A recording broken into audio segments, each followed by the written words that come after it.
كان باش نبدا نسمي في القرى الامازيغيه مش باش نوفى، باش نبدا بمطماطه، مش على خاطر مطماطه تختلف على المدن الاخرى، باش نبدا المطماطه على خاطر امي مطماطيه وامازيغيه، وهي باش نفرح برشا كي باش نحكي على الموضوع هذايا على خاطر تحب برشا مطماطه القديمه. وكي نبدا نحكي نقول مطماطه تواجد خاطر هي لليوم مازالوا يتكلموا اللغه الامازيغيه، توجينا على خاطر ما زالت صامده لليوم، ومن اجمل المدن زراوه وتمزرت وقرماسه اللي هي اصلها تقرماس، وتطاوين اللي هي تيطاوين، والدويرات. ونرجع بكم القفصه السند وجربه قلاله واجيم، نطلعوا شويه من الجنوب ونمشيو لتكرونه والزريبه العريه لين نوصلوا الكسره. وجرادو ملا كل تونسي امازيغي؟ قولوا لي كل تونسي امازيغي ولا لا؟ نسبة كبيرة في الجينيتيك نتاعنا يقول لي جينات كبيرة ياسر 92% عندنا نورمالمون.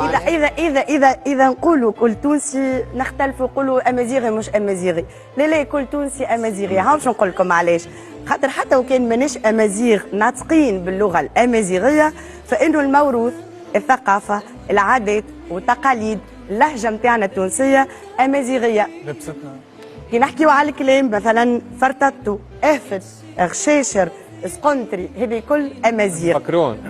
وكي نحكيو على التقويم الفلاحي، اليالي البيض، اليالي السود، قرة العنز والعزارة راهو امازيغ.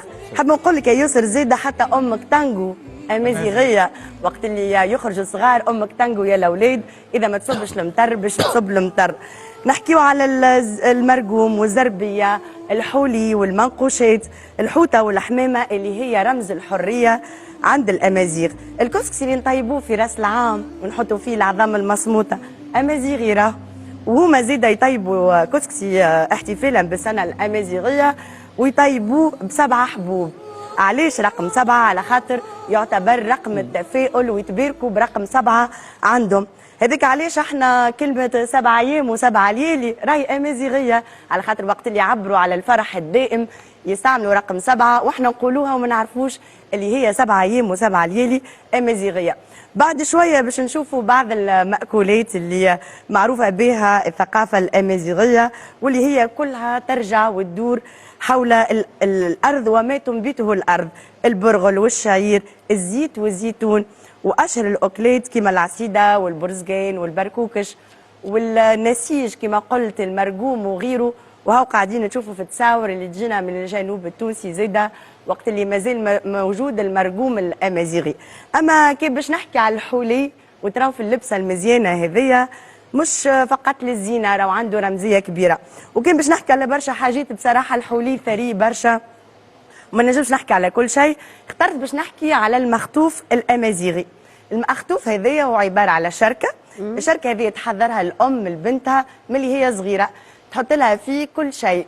الشركه هذيك تبدا تعمر فيها حتىش لين تعرس، تحط شويه من حوايجها وهي صغيره، تحط حتى سنه الحليب موجوده في الشركه، حاجات وهي تحبهم بنتها وهي صغيره تحطهم في الشركه، وتحط زيده العقيق ويستعملوا برشا الفضه، ويحطوا كل شيء في الشركه هذيك لين توصل من بعد في العرس تعطيه لها، عباره على تعبير على بحقوق كامل كانت عاشته بنتها معاها. برشا كلام راهو يا يوسف باش يتقال على الامازيغ، راهي حضاره نتاع 6000 سنه، مش انا هذا الكلام قلته، اما قالوه مؤرخين ولعل الحفريات تاكد الحكايه هذيا.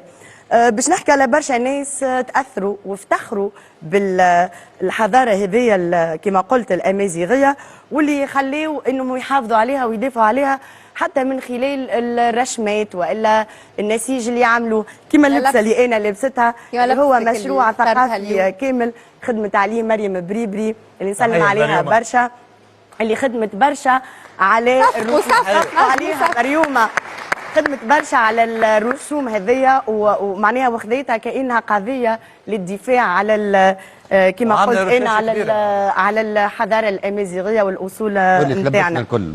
علاش لا؟ انا اليوم خاطر نحكي على الامازيغ هذيك علاش لبست من عندها اللبسه هذيا. حبيت نقول زاده اللي فما ناس بحثوا في الموسيقى، وبحثنا زوز مختصين في المجال هذايا بحثوا في الموسيقى الامازيغيه وفي الاغاني الامازيغيه، كما سحر اريناس اللي تخدم على البحث الموسيقي الامازيغي واللي تغني باللغه اللي كنا نسمعوا في الامازيغيه صوتها مع وهو باش نسمعوا منها شويه كان تحبوا. ايه مرحبا.